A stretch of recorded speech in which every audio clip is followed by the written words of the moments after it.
Gary Powers stands on Alameda Street near the North Vignes Street overpass, across from a smoke shop and a Vietnamese restaurant. He's on the edge of Chinatown and a couple of miles north of Boyle Heights, a neighborhood once rife with gangs. The wall behind him is a glowing yellow gold. Painted on it are outspread blue wings that nearly match the faded tattoo on his neck. He looks swathed in wings. A halo on the wall seems to hover above his head. Powers grew up in Baldwin Park outside Los Angeles. A member of the Desmadre gang, he was arrested for armed robbery, assault and carrying a concealed weapon and spent most of his teen years in juvenile detention. He spent his 20s in prison for carjacking. "As an adolescent, I made a lot of poor choices from being in a gang," he said. Now age 37, he is giving a tour of Homeboy Industries, a large building with an industrial bakery, a cafe, offices and a merchandise shop. It's a Los Angeles gang intervention, rehab and re-entry program that also advises other programs around the country. "We understand you can't force nobody to change," Powers said as he stands in front of the mural. "But Homeboy Industries offers kinship, freedom, hope and love," he said. "It's there to give support and training to young men and women who have been in gangs or have been incarcerated." Currently 220 people, called trainees, are in its 18-month program. Most are male, 30% are women. Powers, a trainee, has been clean and sober for 10 months. What's keeping him there? "The motivations are my children," he said. Homeboy was started by Jesuit priest Greg Boyle, who came to Dolores Mission Church in 1984 when it was one of the poorest and most gang-ridden parishes in Los Angeles. The city had so much gang violence, it was sometimes called the gang capital of the world. He quickly came to the conclusion that nothing stops a bullet like a job. In 1988, he and the congregation asked community businesses to hire gang members, and he arranged for funds to be donated to pay their wages. Initially called Jobs for the Future, the initiative started its own businesses to employ former gang members, beginning with Homeboy Bakery in 1992. Today its enterprises include the Homegirl Cafe, a City Hall diner, solar panel installation, electronics recycling and a silkscreen and embroidery business.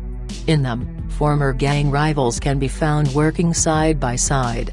Outside Homeboy Industries in Los Angeles, Gary Powers stands with Nicole Cordero, another trainee. The organization provides jobs and rehabilitative services to those who have been incarcerated or in gangs. "Everyone starts working in maintenance," Powers said. And sure enough, the building is clean, with numerous young men pushing rolling bins and carrying mops. In fact, it's a bustling place with a circular reception desk staffed by several young men who sit, jump up and ask passers-by if they need help. Behind the desk are 3 glass-walled offices, with people clustering outside each one. Chief Trainee Director Hector Verdugo steps out of his office intermittently, offers a hearty greeting and ushers in employees and visitors for short meetings. Father Greg, as he is called, is out of town this day on one of the numerous speaking engagements that raise cash for the organization. Rows of chairs near the reception desk serve as a waiting area. Although a TV screen is mounted high on the wall, nobody bothers to watch it. There's too much activity on the floor.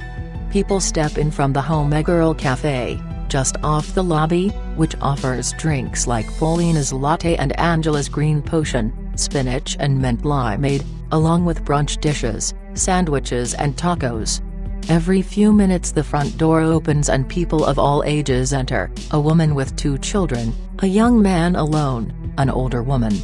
And the young men with rolling bins pass through, greeting the people they know. Homeboy Industries is like a busy community center. In addition to its employees and trainees, about 1,000 members of the community come to the building each month for free classes and services such as tattoo removal. Homeboy Industries Bakery in Los Angeles, which produces pastries, bread and specialty goods, provides training and jobs to former gang members. Around 9 a.m., The activity stops for a brief morning meeting of everyone there. Verdugo offers a thought for the day. Even when he wakes up on the wrong side of the bed, feels bad and thinks about hustling with his old friends, he reminds himself to be positive. I say to myself, smile.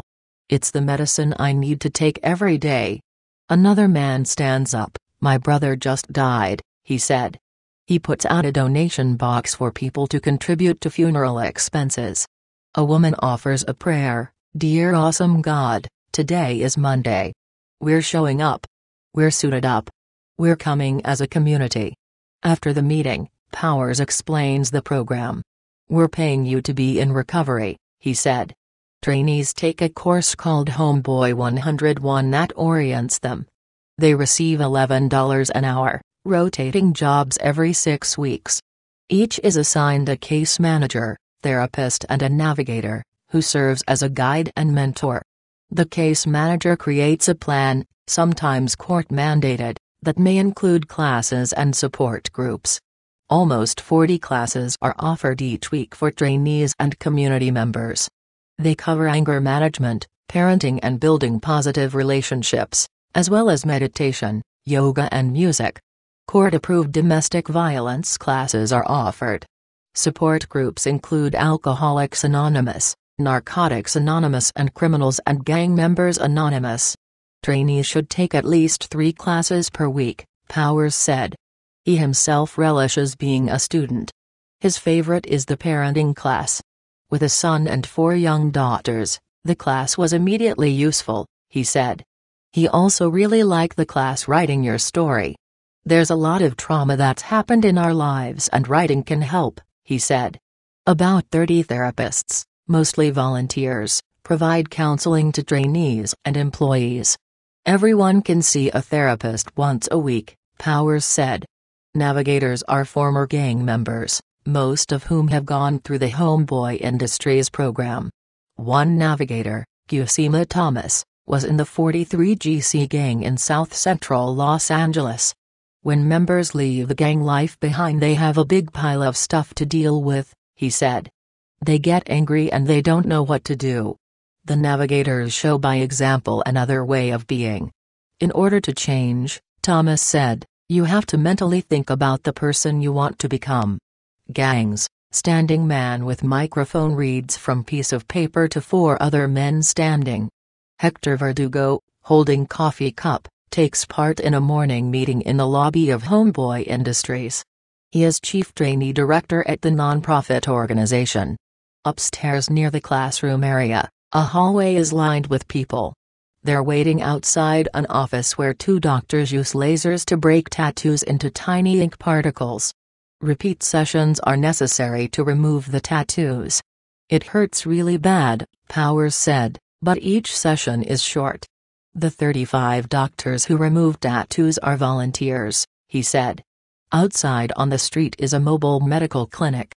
Homeboy Industries sees value in being a one-stop shop, Powers said. A small book and merchandise shop opens onto the street.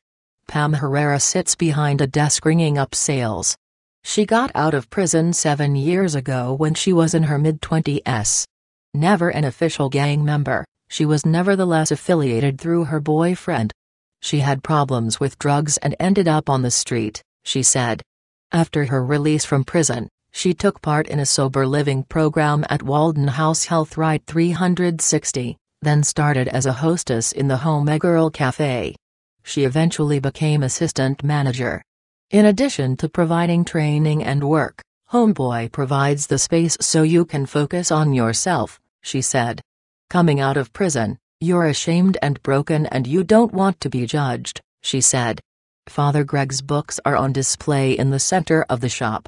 His 2010 book Tattoos on the Heart, The Power of Boundless Compassion tells stories of young gang members and the impact of acknowledgement and love. Barking to the Choir, The Power of Radical Kinship, published in 2017, explains what he has learned in 3 decades of working with them. Los Angeles author and journalist Celeste Freeman also describes his early work in the neighborhood in the book G-Dog and the Homeboys. At one time, Boyle considered jobs the primary solution to gang involvement. He has changed philosophically, said Allison Lass, Homeboy spokesperson and manager of the global Homeboy network, which provides advice to organizations around the country. Young people who join a gang are often fleeing a home with drug addiction, abuse, instability or mental illness, she said.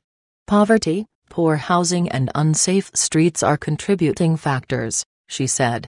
There's an addictive cycle to being a gang member, Lass said. It's a revolving door of violence and incarceration. And a lot of them become addicted to drugs in response to trauma, she said. Homeboy Industries now has a fellowship model in which comprehensive services are integrated with its social enterprises, she said. The experience helps people process their trauma. Without that healing, a job isn't going to stop the cycle. Homeboy Industries funds its work through individual, foundation and corporate donations and through its businesses, which provide slightly less than one-third of its $18.5 million revenue, according to the 2017 annual report. Some lose money because they are staffed with 2 to 3 times the number of workers a business would need, said Chief Financial Officer Jack Faherty. Government agencies provide only about 11% of revenue, according to the annual report. A man sits in the reception area tapping his foot nervously. He declines to give his name, but said he's 23. He got out of prison 3 weeks ago. He knows all about Homeboy Industries. He remembers meeting Greg Boyle when he was 15 and in juvenile detention. I still have his number, he said. His recent prison conviction was for criminal threat and assault, but he's here for a second or third. Or more chance.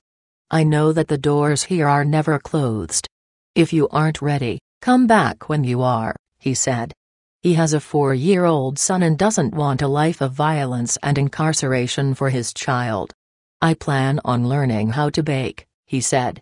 In many ways, Homeboy Industries functions as a beloved community.